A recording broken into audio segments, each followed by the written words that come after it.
Hello प्यारे बच्चों, आज हम साइंस के वेरी इंपॉर्टेंट एमसीक्यू करेंगे जो कि फर्स्ट टर्म में डेफिनेटली आएंगे। क्लास 9th साइंस चैप्टर 8 गति।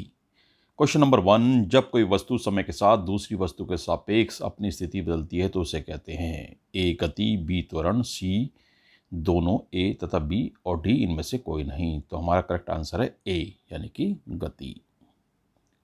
क्वेश्चन नंबर 2, जब कोई वस्तु एक सीधी रेखा में चलती है तो इसे कहते हैं रैखिक गति, दोलन गति, सी वृत्तीय गति, डी इनमें से कोई नहीं।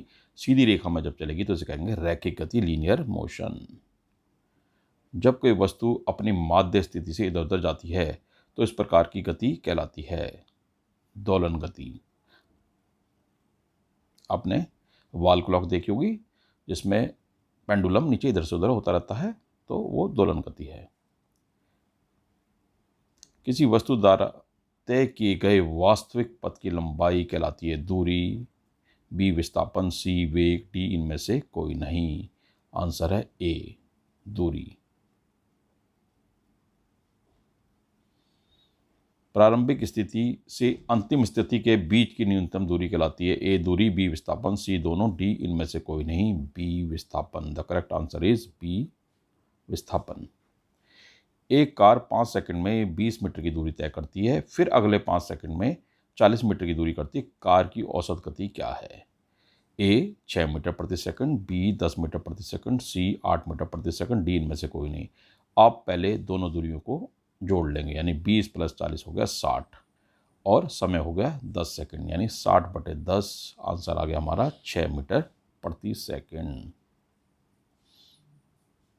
निम्नलिखित में से कौन सी सदिश राशि है? ए वेग, बी गति, सी दूरी, डी इनमें से कोई नहीं। सदिश राशि यानी कि जिसमें दिशा भी हो तो ए होगा वेग। वेग में गति के साथ साथ दिशा भी होती है। यदि कोई वस्तु एक सीधी रेखा में चलती है और समान समय अंतराल में समान दूरी तय करती है तो हम कहते हैं कि वह है समान गति, असमान गति, वृत्ताकार गति, इनमें से कोई नहीं। तो वह समान गति या एक समान गति।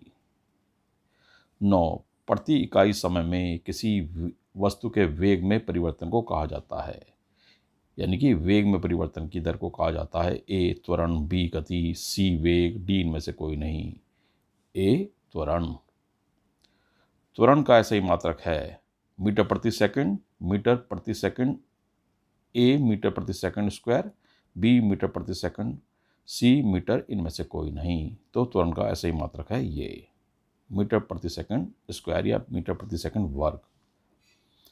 11, किसी वस्तु की किसी विशेष दिशा में गति को कहा जाता है ए वेग, बी त्वरण, सी गति, इनमें से कोई नहीं। तो विशेष दिशा में गति को कहा जाता है वेग, यानी वेग में गति के साथ साथ दिशा भी होती है। नेक्स्ट क्वेश्चन 12, विस्थापन हो सकता है ए ऋणात्मक, बी धनात्मक, सी शून्य और डी ये सभी। तो ये सभी हो सकता है, विस्थापन ऋणात्मक भी हो सकता है, धनात्मक भी, शून्य भी, और तो इसलिए आंसर आ जाएगा डी यानी कि all of these. Now if you have any problem you can ask in comment section.